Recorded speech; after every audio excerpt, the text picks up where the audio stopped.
They built the tallest towers on Earth on land once traded for beads. This is the story of how a small harbor became the capital of the world. History representation. New York City is more than steel, glass, and neon lights. It's a living, breathing timeline of human ambition, a place where dreams are built and broken, where history is written in every street corner. From the ancient paths of the Lenape people to the roaring stock markets of Wall Street, the city's story is a reflection of America itself, its triumphs, its struggles, and its endless reinvention. Every brick, every bridge, every skyline silhouette has a tale to tell, and in this journey, we'll uncover how a small harbor became the beating heart. History representation. Long before the roar of subway trains, long before the skyline pierced the clouds, this land belonged to the Lenape people. For thousands of years, they lived in harmony with its forests, rivers, and shores. Their villages stretched across what is now Manhattan, Brooklyn, and Staten Island. The Lenape were skilled hunters, fishermen, and traders. They saw this island not as real estate, but as a gift from nature, a place where the land, water, and sky were all connected in balance. But the tide of history was about to turn. In 1609, an English explorer named Henry Hudson sailed into the harbor on behalf of the Dutch. What he found amazed European eyes: a sheltered natural port, rich in fish and wildlife, and perfectly placed for trade. Word of this discovery spread quickly across the Atlantic.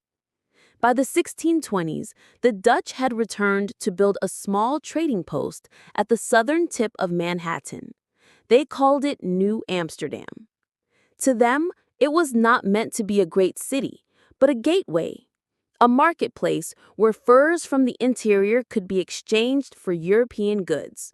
The Dutch West India Company set up warehouses, docks, and a fort to protect their investment. Yet even in these earliest days, New Amsterdam carried the seeds of a global city. Ships from Africa, the Caribbean, and Europe passed through its waters. Traders spoke in many languages. Alongside the Dutch lived free and enslaved Africans, as well as settlers from Germany, France, and even Scandinavia. In just a few short years, this small outpost became one of the most diverse communities in the New World.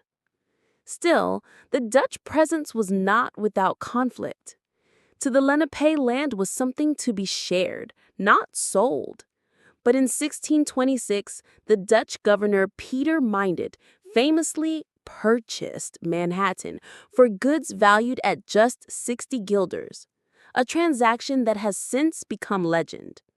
The Lenape likely did not see this as selling their land forever. To them, it may have been more like an agreement to share. But the Dutch saw it differently, and from this misunderstanding, the foundation of modern New York was laid. By the 1640s, New Amsterdam had grown into a bustling village of narrow streets, wooden houses, and busy markets. Windmills turned in the sea breeze, cattle grazed in the fields.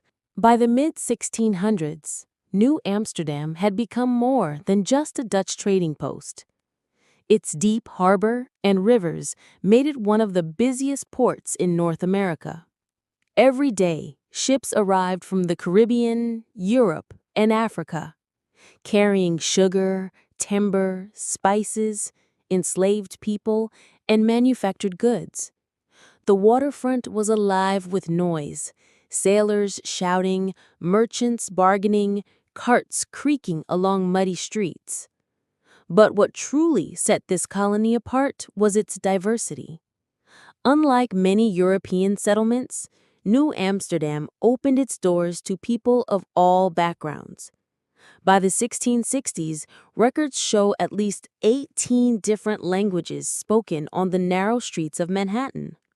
Jews fleeing persecution, enslaved Africans forced into labor, English traders, French Protestants, German farmers, all found their way to this small outpost at the edge of the Atlantic world. When the British seized the city in 1664, renaming it New York, they didn't erase its spirit. Instead, the port grew even more important under English rule. The city became... By the 1770s, New York City had become one of the most important battlegrounds for American independence. Its strategic harbor and central location made it a prize that both the Patriots and the British desperately wanted. In July 1776, just days after the Declaration of Independence was signed in Philadelphia, the document was read aloud to cheering crowds at City Hall. But the celebration did not last.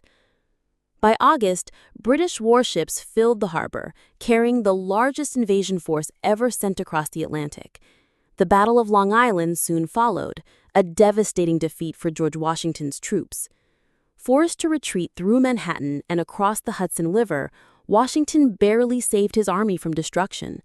For the rest of the war, New York became the British stronghold in America. Red-coated soldiers patrolled its streets, and thousands of loyalists, colonists who sided with the crown, poured into the city. But resistance never vanished.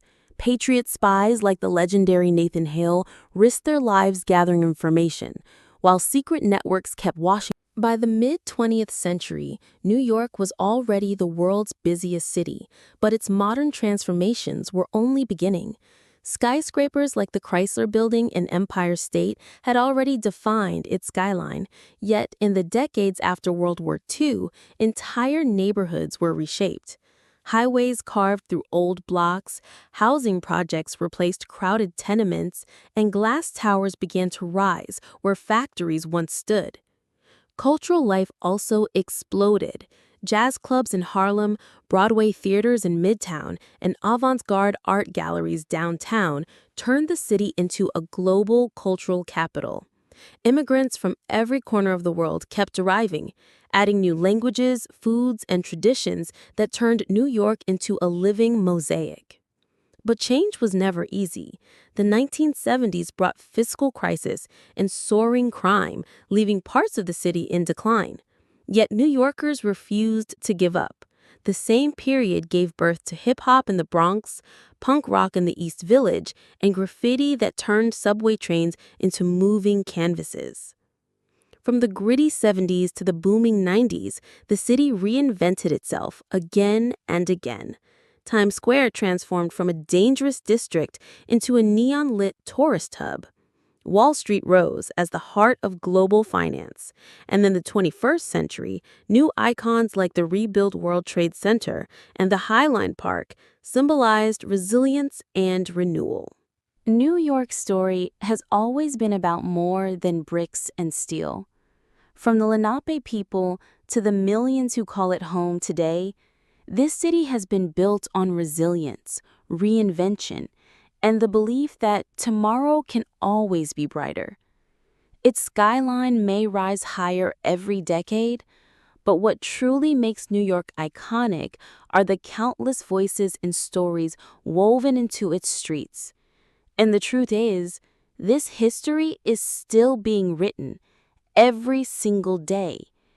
If you want to walk deeper into the hidden corners of this city's past and discover the secrets that shaped the world, then subscribe, because our journey through time is just